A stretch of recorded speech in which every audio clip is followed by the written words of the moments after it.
요한복음 18장 22절에서 24절 말씀 봉독합니다.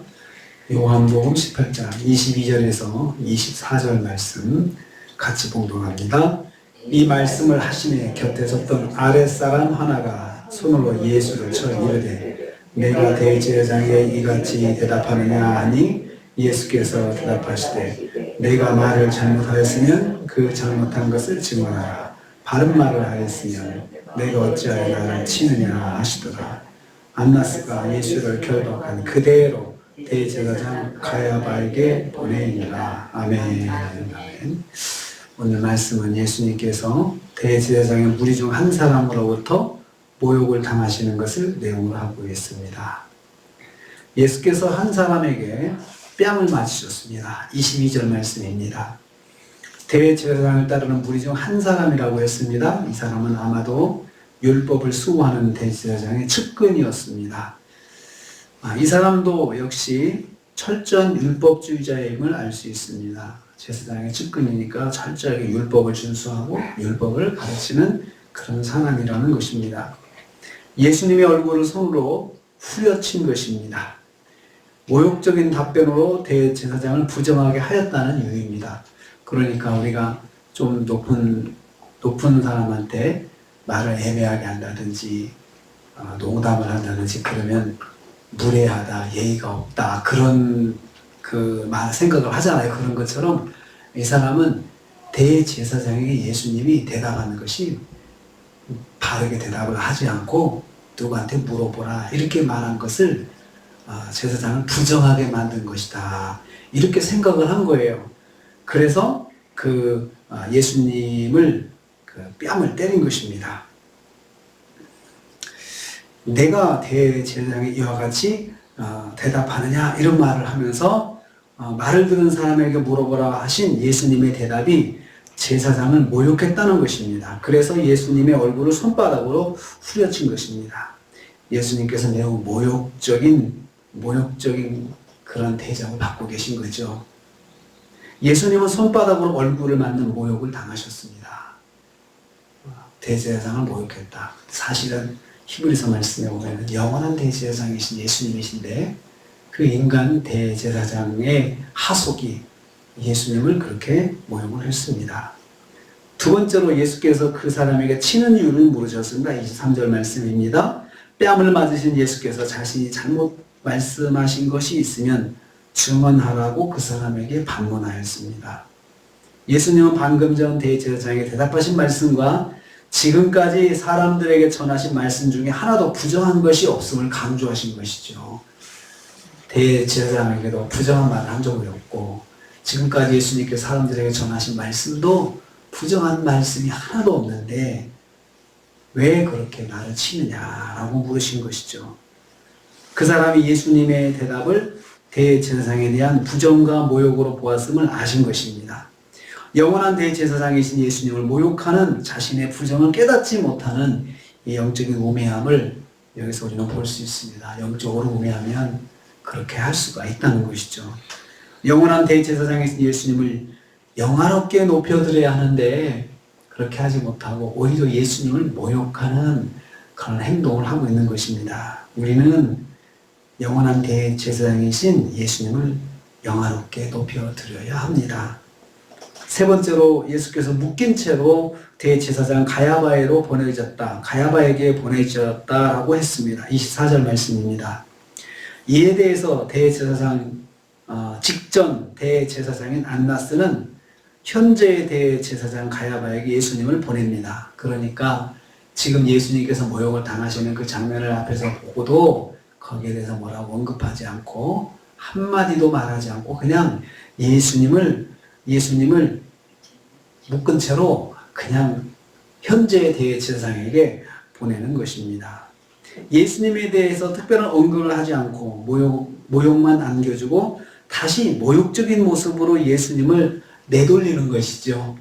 이리 돌리고 저리 돌리고 이렇게 하는 것이죠. 그래서 거기에 결박한 그대로라고 했습니다.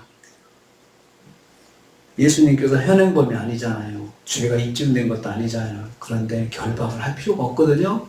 그런데 결박을 딱 해서 결박한 채로 예수님을 보내는 것은 바로 예수님을 죄인 취급하고 있는 것입니다. 그리고 그 죄인의 모습을 사람들한테 공개하는 것이죠. 그래서 모욕을 주는 것입니다.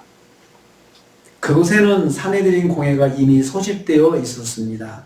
예수님을 공식적으로 신문하기 위한 모임입니다. 그래서 대제사장에게 보낸 것은 이미 대제사장이 사내들인 공회를 흠집해서 예수님을 신문하기 위한 준비를 했기 때문에 보낸 것입니다.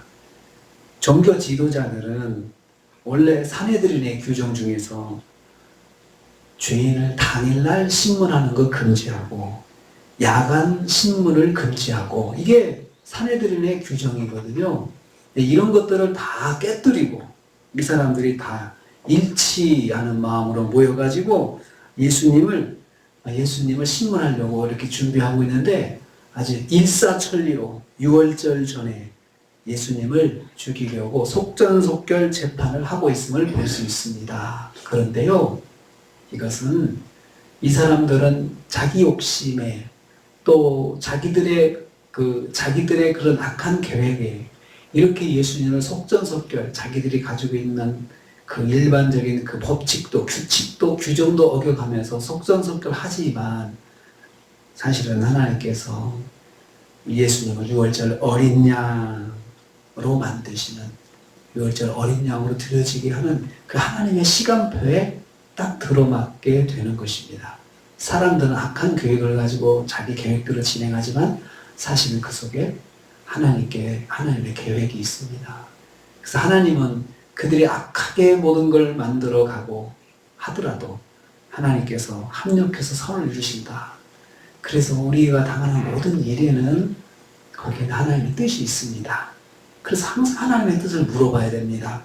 설령 저쪽이 하나님을 알지 못하고 이 사람들은 하나님 믿지 않고 하나님의 말씀을 더 거역하고 이렇게 사는 사람들이 자기들 욕심에 그렇게 진행했지만 사실은 하나님께서 그것을 선하게 또 하나님의 계획대로 사용하시는 것을 볼 수가 있습니다. 모든 일에는 하나님의 뜻이 있습니다. 그리고 그것이 나한테 해롭게 진행된다 하더라도 거기에도 하나님의 뜻이 있고 하나님의 계획과 섭리가 있다는 것입니다. 그러므로 우리가 오늘 하루를 지내면서 내가 원하지 않고 또 예기치 않은 일을 만난다 하더라도 제일 먼저 우리가 엎드릴 것은 주님 뜻이 무엇입니까? 주님 제게 뭘 말씀하시려고 하는 것입니까? 이렇게 물어보아야 합니다. 왜냐하면 하나님 모든 일을 협력하여 선을 이루시기 때문에 그렇습니다. 하나님의 뜻이 내 모든 삶에 있습니다. 이것을 기억하시고 오늘 하루도 하나님 의지하고 말씀 의지하고 또 무슨 일을 만났을 때 하나님께 엎드리는 그런 은혜를 받으시기를 주님의 이름으로 축복합니다. 주님 감사합니다. 어찌하여 나를 치느냐 예수님을 손바닥으로 때리며 모욕하는 사람들에게 주님 말씀하셨습니다. 예수님을 그렇게 모욕할 뿐만 아니고 일사천리로 자기들 계획대로 예수님을 십자가에 못 박기 위해서 진행하지만 그 속에 하나님의 뜻이 있었습니다. 하나님의 계획이 있었습니다. 아버지 하나님, 우리가 만나는 모든 일들 속에 하나님의 뜻과 섭리가 있음을 말씀을 통해서 깨닫습니다. 오늘 하루를 지내면서 하나님의 뜻과 섭리 가운데 진행되는 하루를 저희들이 믿음으로 받게 하시고 무슨 일을 만나든지 주님께 엎드려 주님 뜻이 무엇입니까? 제게 뭘 말씀하십니까? 주님의 뜻을 묻고 바라보는 저희들 되게 하여 주시옵소서. 예수님의 이름으로 기도하옵나이다. 아멘.